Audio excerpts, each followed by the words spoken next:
médica falei o que eu tava assistindo, ela passou um transvaginal pra mim. Quando eu faço o ultrassom transvaginal, quando eu olho, a menina tá lá. Perfeita. Aí já foi assim de primeira. Já deu pra ver até quem era. Sapeca dançando, sabe? Toda no... Quando ela só aí, mãe, a sua dor. Você tá grávida, você já vai fazer praticamente 5 meses. Aí eu, Tava 4 meses e pouco já. E eu... Foi um baque. Eita, que foi um baque pra minha vida. O Benjamin, ele era muito grudento. Suga comigo. E eu não. Nossa, foi um processo. Mas o nome Isabelle, pra mim, foi Isabelle Vitória. Ela veio, foi uma vitória. Não tinha nada. Marido desempregado, sem ter um tostão. Eu só ganhei um sapatinho da minha tia. Fui pra Alagoas, desobedeci a Deus. Eu desobedeci a Deus. Mas eu conto isso em outro momento. Fui, passei todo o processo todinho. E eu falei pra Deus, o senhor não falou que ia cuidar? Eu não tenho nada da menina. A menina vai nascer, eu não tenho nada. Deus usou uma irmã lá na igreja, chega até a mim, falou, Deus ainda é Deus que cumpre promessas. Deus ainda é Deus que cumpre a palavra.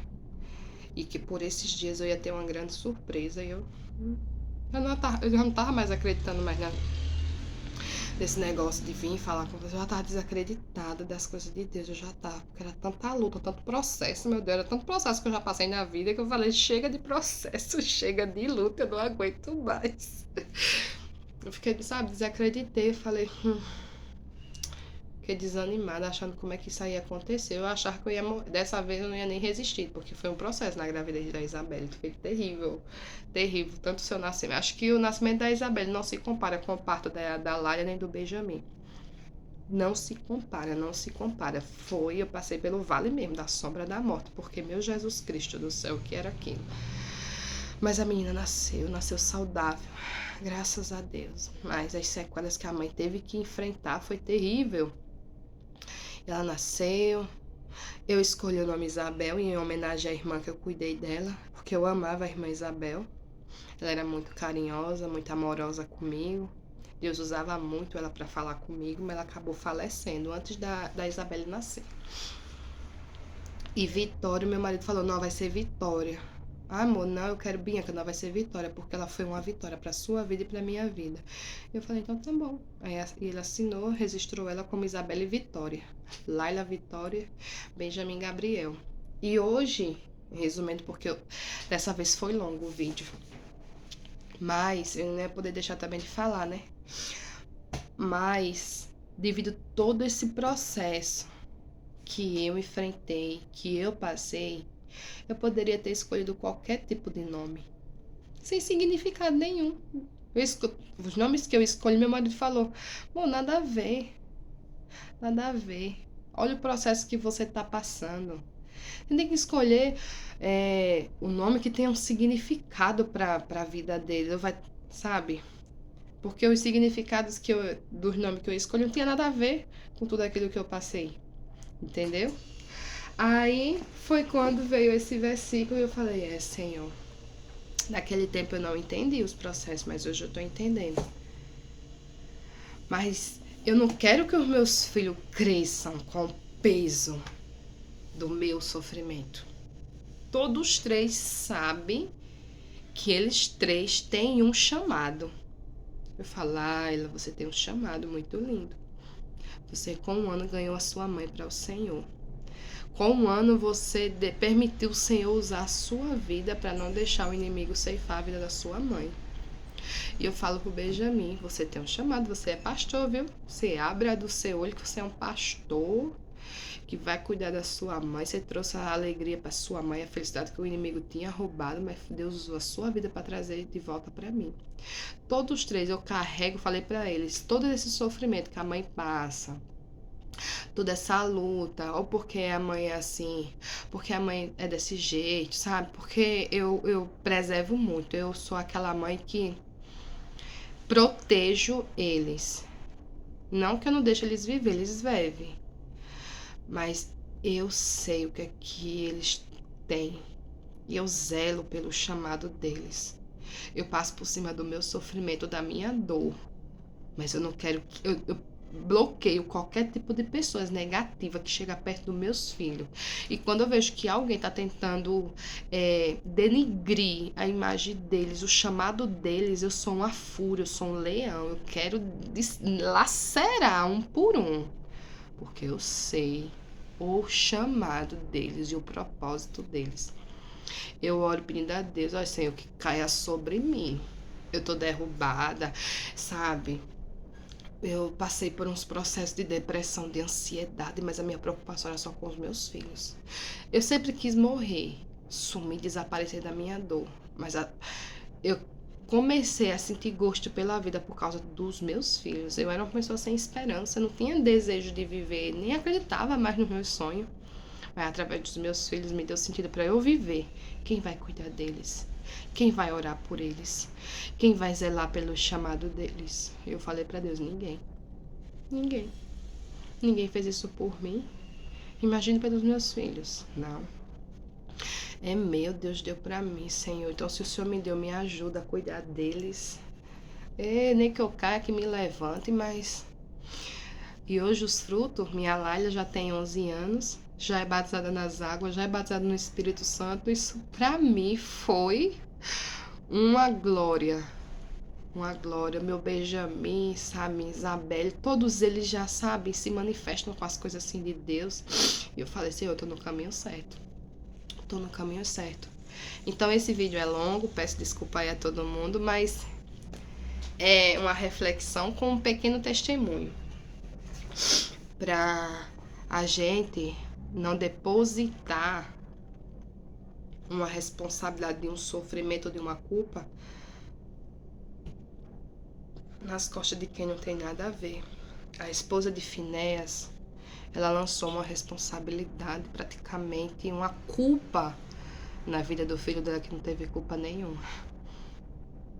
Ele não teve culpa do erro do pai, nem do erro do avô, nem do povo ter atacado Israel, nem de ter levado a arca.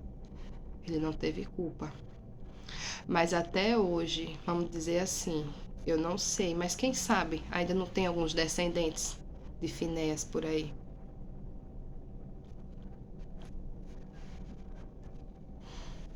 Carregando o significado terrível. Eu sou descendência do filho de Finéas, o que fazia coisa errada no templo do Senhor, zombava de Deus e morreu, meu avô morreu, e minha mãe, para acabar de completar, amaldiçoou a minha vida.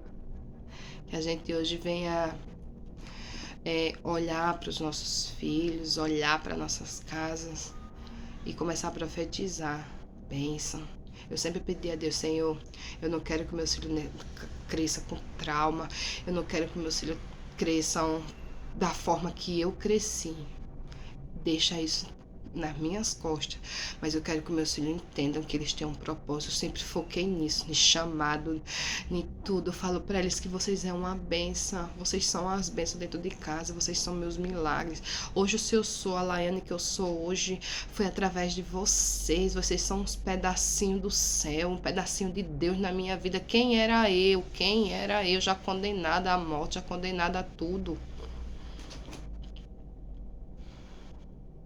E o Senhor me deu vocês. Então, meus filhos são tudo na minha vida. Meu marido é tudo na minha vida.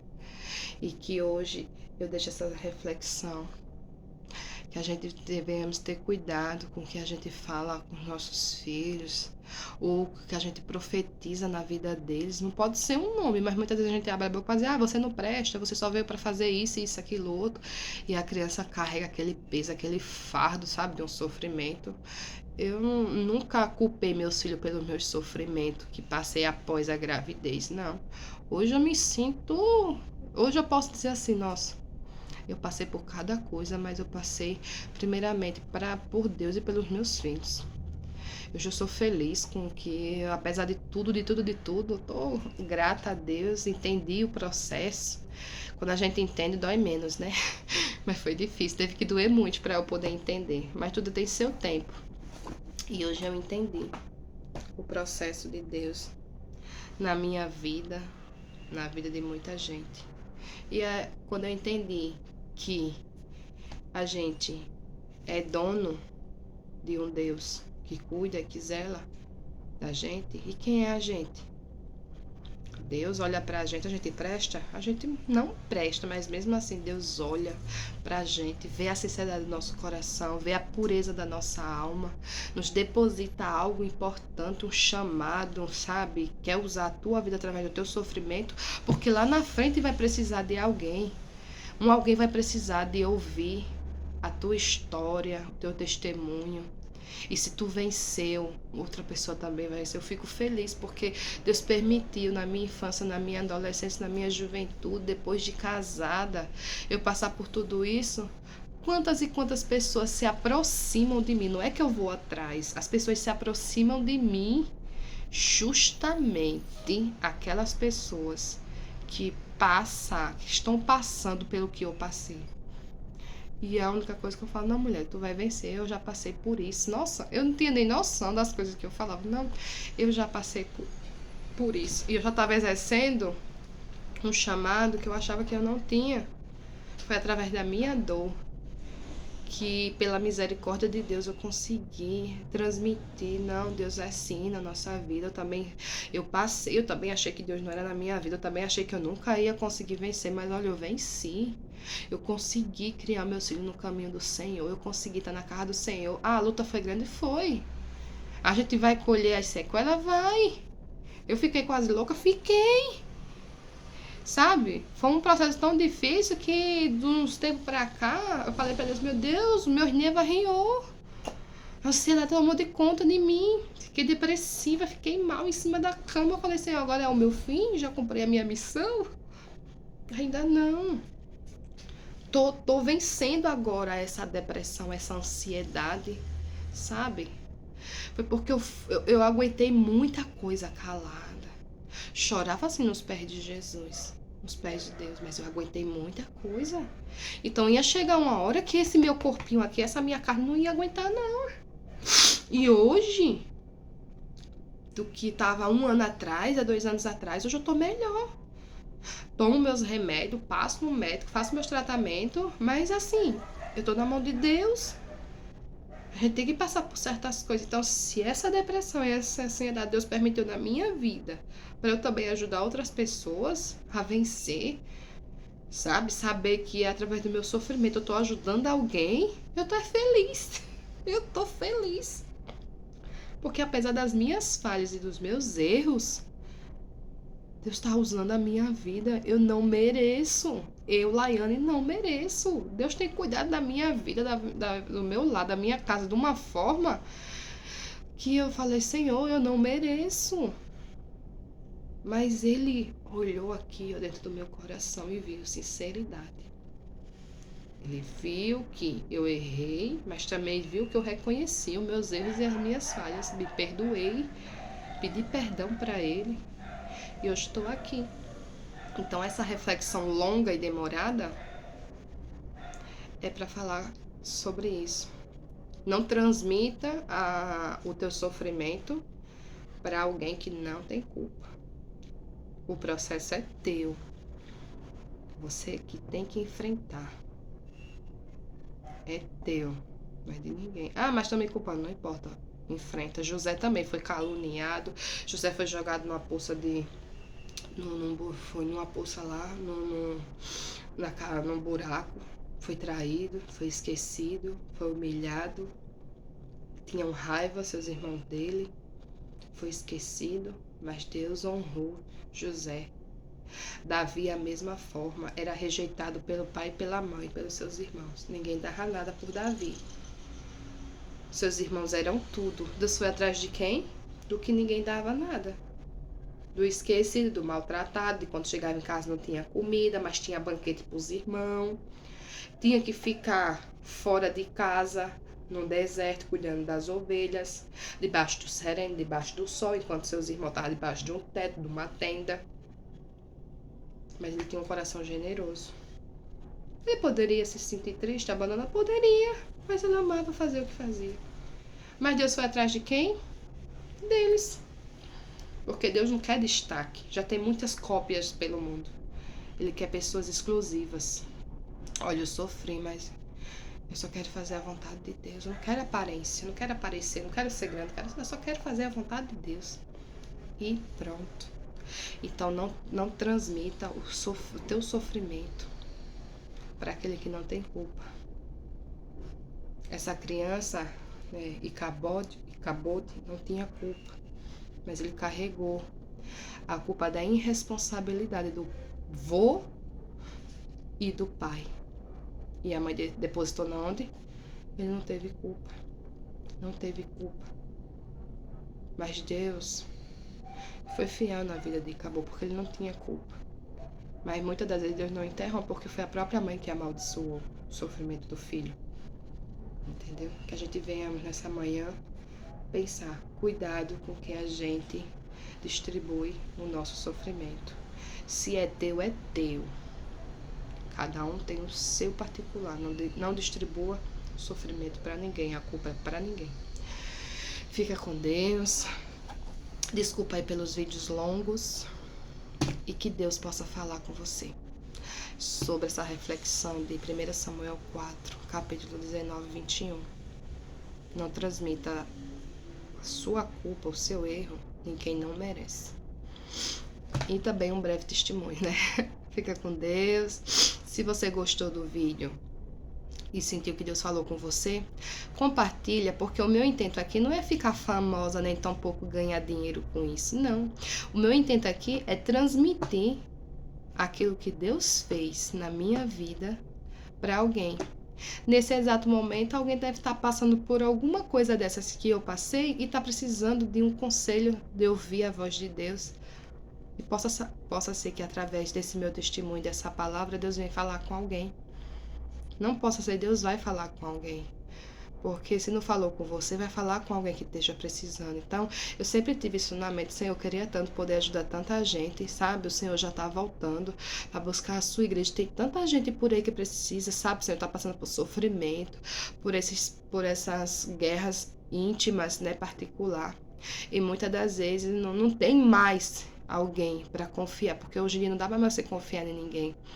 Então é através da tua história, do teu testemunho, que muitos ouvem e se fortifica. Não é dizer que eu sou perfeita, eu sou mais falha do que qualquer um, mas eu não vou negar o que Deus fez na minha vida. Eu jamais vou calar, que nem eu passei anos me calando e não contando para ninguém o que Deus já fez na minha vida. É mais fácil Deus me castigar por eu estar calada e saber que o meu irmão do lado tá precisando de ajuda, pelo que eu já passei, e eu negar ajuda. Porque, sabe, isso é muita crueldade. Deus te curou, Deus te salvou, Deus permitiu tu passar por aquilo para tu curar outras vidas e tu tá negando. Então, eu falei para Deus, Senhor, que a minha história e o meu testemunho que seja de refrigério para a vida de outras pessoas. Eu só quero isso, que antes de Jesus voltar, eu quero que muitos vá para o céu. Eu não só quero ser também orgulhosa, dizer, não, eu que vou, o resto que se virem, não. Eu me preocupo com muita gente. Eu acho que eu me preocupo tanto com a volta de Cristo que eu falo para ele, não volte, Jesus. Jesus, não volte, não deixa Deus voltar. Porque tem tanta gente triste, tem tanta gente angustiada, tem tanta gente com mágoa, tem tanta gente rancorosa dentro das igrejas, dentro das casas. Tem tantos pais, tantas mães entristecendo os filhos. Quantos filhos estão morrendo dentro de casa por causa de palavras e atitudes. E eu não quero ser mais um. Eu quero fazer a diferença. Eu quero curar como um dia também Deus me curou. Eu quero salvar como Deus também um dia me salvou. Não adianta eu receber algo da parte de Deus e guardar para mim. Eu não mereço. Eu tenho que transmitir aquilo que Deus me deu. Eu não tô falando coisas que eu vi, que eu ouvi. Eu tô falando sobre mim, minha história, meu testemunho, minha vida. Eu sei de onde eu vim. Eu sei o que Deus já fez na minha vida. Eu sei o que Deus, Ele já curou dentro de mim. Eu sei que se hoje eu tô aqui, eu sou um milagre. Então, se Deus falou com você, compartilhe esse vídeo, para alguém que esteja precisando. Amém? Fica com Deus. E que Deus possa curar também seu coração nessa manhã.